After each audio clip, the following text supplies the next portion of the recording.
Welcome everyone, they call me Intro Tech Out, and VR is really impressive when you first get into it. The scale, the depth, the immersion, it's simply incredible. Yet because of this, I feel like VR games are sometimes held in higher regard than they might deserve. I myself am to a certain extent over the novelty now, and have become extremely critical of VR games. I find a lot of them lacking and I fail to gain full immersion in them. I must say that I only own a PSVR headset though, which means I'm missing out on some critical features like joysticks on my controllers, Sony.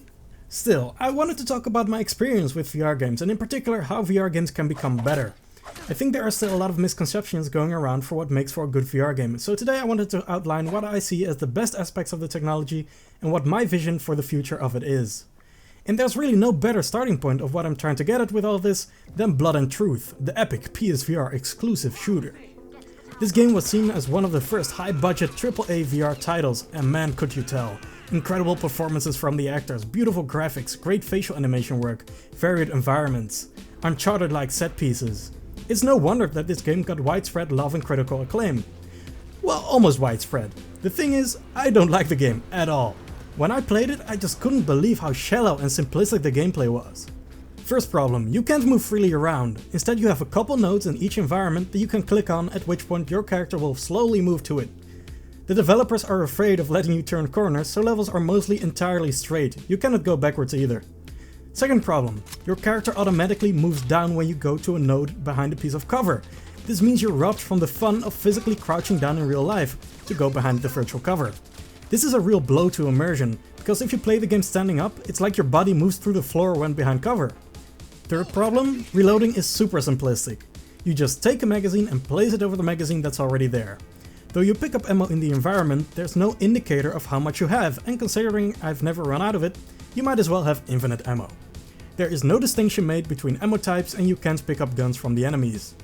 Fourth problem, there's no melee or anything like that. The game just consists of shooting and shooting and shooting and solving a simple puzzle every now and then. All these design decisions combined just create a game that lacks in depth and immersion. Compare it to a flat screen game like Uncharted and it couldn't be more obvious. There you can climb to vantage points, move in and out of cover.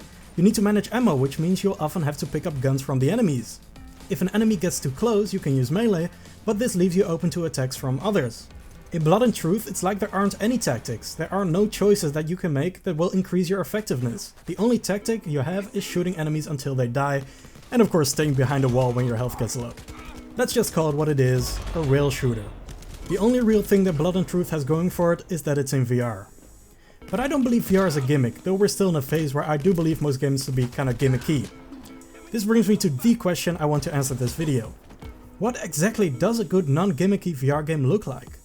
And honestly, the more I think about it, the more I doubt that the future of VR is in the type of games we already have on flat screens, even though that doesn't seem to be the common consensus. I often see people wish the mainstream AAA games like GTA 5 or something like Titanfall 2 were playable in VR. I'm actually seeing this most with my own games that I make in dreams. Whenever I release a new first-person shooter or a trailer for it, multiple people often ask if it will have VR support, and they'll often add that the game would be perfect for VR. As you might expect at this point, I disagree. Now what's awesome about Dreams is that VR exists in the same creation space as normal games, so I can literally make my games in VR or just flip a switch and make them playable in VR.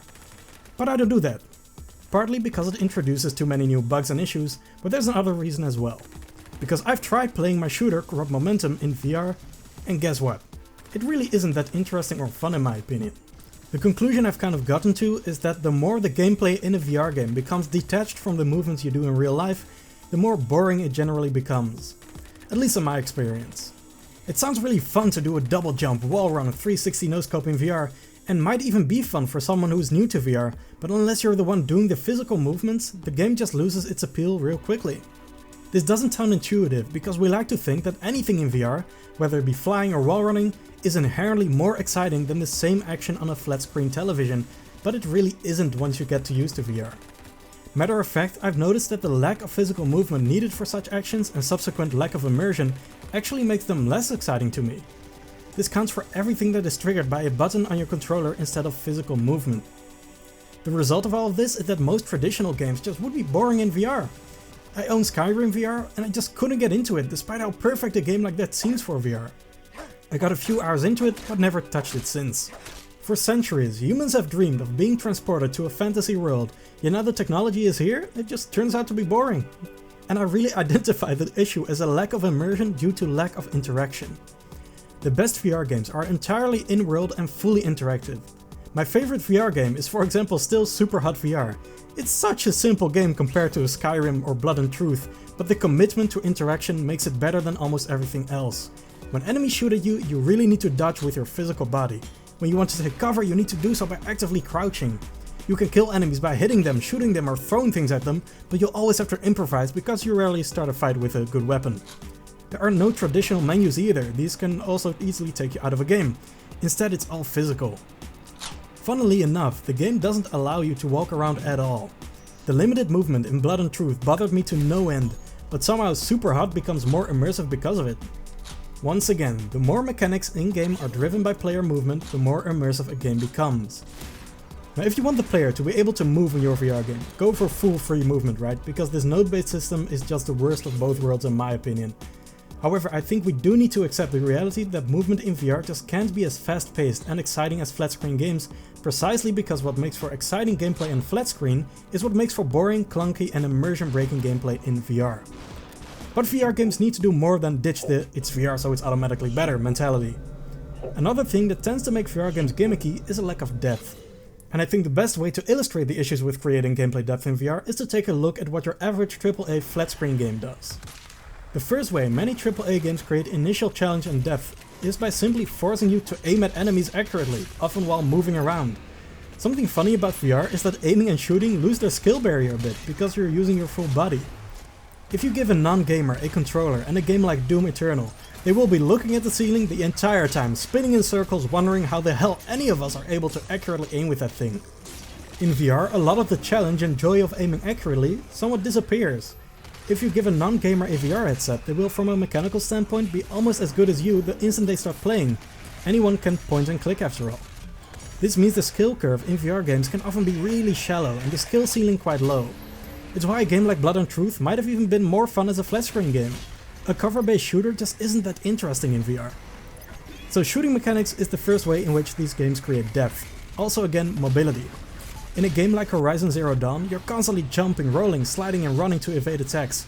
In a game like Uncharted, you're constantly climbing and running from cover to avoid getting cornered. Like I talked about earlier, this is the exact type of gameplay many dream of for future VR games, but I don't think it's the right direction because of the physical movement problem. If you had an infinite empty space that you could run around in while wearing a VR headset, all of this would be amazing. You could actually run from cover to cover, actually jump away from attacks. But doing these actions with buttons and sticks just isn't that fun. Now climbing systems actually exist somewhere in between immersive and non-immersive. Similarly to advanced traversal mechanics like jetpacks and wall running, climbing in VR also isn't as thrilling as you might think after the novelty has worn off. The reason is simply that you'll always feel yourself standing in your room and it generally takes so little real life effort that you'll never actually feel like you're climbing.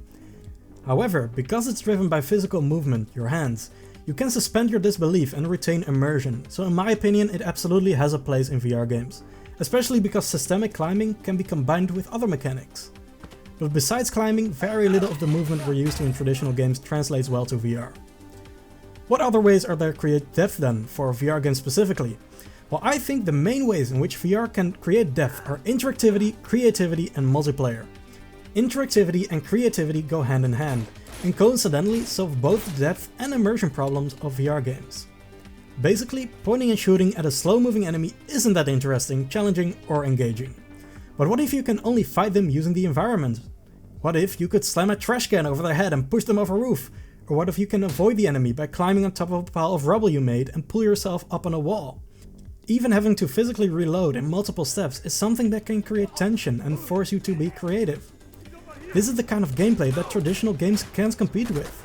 It makes much more sense for VR games to be sandboxes and immersive sims than linear cover shooters and open world RPGs in my opinion. But there's of course a huge variety to gaming. A variety that I can't really explore in a video like this. You might for example wonder where a rhythm game like Beat Saber fits into all of this, or a sword fighting game. Well, let's combine my ideas for engaging VR design in one sentence.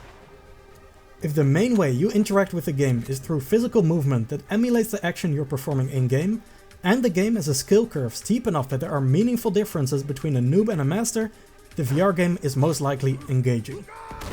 This definition of an engaging VR game pretty much explains all my opinions on VR games. Blood and Truth has very little physical movement, almost no physical interaction and no meaningful skill curve. Skyrim VR has a bit of a skill curve and some physical movement, but little physical interaction. Superhot has a lot of physical movement, physical interaction and a serious skill curve. One point I haven't gone into yet is multiplayer, and this is something I don't think I have to go in depth on. After all, there's endless content in interaction with other people. If there wasn't, life sure would be boring. Most multiplayer games today have lost the human element because voice chat has become so rare. You might as well be playing with NPCs most of the time. VR is inherently more personal because you can literally see every move of the other people around you. In VR, players are more willing to use voice chat anyway. It creates a social experience that is way beyond any other medium. I might be critical of some VR shooters, but the moment you transfer the gameplay to multiplayer and fight against other humans, it instantly creates insane depth. VR multiplayer is, in my opinion, the closest that VR comes to an experience that emulates real life. So let's recap. I think that if you want VR to become less gimmicky in the future, we need to make these games more engaging. The first way to make a VR game more engaging is to double down on physical movement to perform in-game actions. Enough with the simplistic reloads, automatically activated cover and lack of melee options. I really think that VR games need a certain amount of groundedness. This means that AAA games as we know them, mostly focused on spectacle and fast-paced over-the-top action, wouldn't actually be that immersive or fun in VR. The second way to make a VR game more engaging is through depth. I associate depth with challenge and mastery. A lot of VR developers don't seem to think about this, instead assuming that their game is fun simply because it's in VR. This might be the case now, but it's really not sustainable. Unsurprisingly, the games that do have serious skill curves, games like Beat Saber and Superhot, are popular to this day. Physics and the resulting interactivity and creativity also play a large role in creating depth. VR developers should do everything to allow the player to make meaningful decisions and use the environment to their advantage. The third way to make a VR game more engaging is multiplayer. Every game becomes more fun when you play with others, but this counts 10 times as much for VR games, where you feel a lot closer to the people around you than in a traditional game. Are there exceptions to these philosophies? Yes. I think VR horror games, for example, are generally so grounded and immersive that it can actually make up for less depth on the gameplay side. But that's how most horror games operate regardless. Generally though, I think these three concepts give an accurate description of what makes for an engaging VR game. And I think developers have already realized this, if not consciously, then subconsciously. Games like Boneworks, Walking Dead, Saints and Sinners, and of course Half-Life Alyx are making a good case for physical interaction. Boneworks might be the only one with a lot of depth to it as well, but let's not forget that all these games started development years ago. A lot has been learned and I expect games to become a lot better in the future. Hell, I might even make my own VR game at this point. The power of dreams combined with a PS5 is honestly really alluring. This all leaves one topic that I've ignored on purpose: motion sickness. Let it be clear, I don't advocate for more grounded VR games because I want to prevent motion sickness or something like that. It has zero to do with that. I do however recognize that many of the issues of VR games are a direct result of developers wanting to avoid it. The node system in Blood and Truth was probably decided on because of that very reason. The problem with motion sickness is that for some reason there isn't a definitive conclusion on if it's permanent or not. I for one believe that anyone can learn to overcome motion sickness and become resistant to it. Eliminating it is a problem entirely. Why do I believe that? Because I suffered from it myself. And not just a little bit, I almost can't imagine someone having worse motion sickness than me when I first got my VR headset. It's really difficult to describe how bad it really was. The trick I applied was to slowly build resistance by slowly increasing playtime. I built complete immunity to motion sickness over the course of about 2 months, I believe. Motion sickness is still not well understood, I feel. We really need a large-scale experiment or some research to be done to decide once and for all if this is curable for everyone. From my experience, it is. But if it turns out that for like 30% of the population motion sickness is permanent and every future VR game needs to keep this in mind, I seriously doubt that VR has any future at all. Buying a headset in that case would be a gamble. Maybe you'll be able to use it, maybe not. If this were the case, I do believe we'd see a lot more angry customers right now already, but yeah, like I said earlier, there just hasn't been any meaningful research as far as I know. But that was the video. If I had to give AAA examples, I see the future of VR in games like Rainbow Six Siege and Dishonored, not in games like Titanfall and Doom Eternal. Now I'm interested in what you have to say. In particular, I really wonder if some of you have also gotten to the point where VR games don't impress anymore, and I'd very much like to hear about your experiences with motion sickness. Anyway, it has been fun. Thank you very much for watching, and I'll see you around.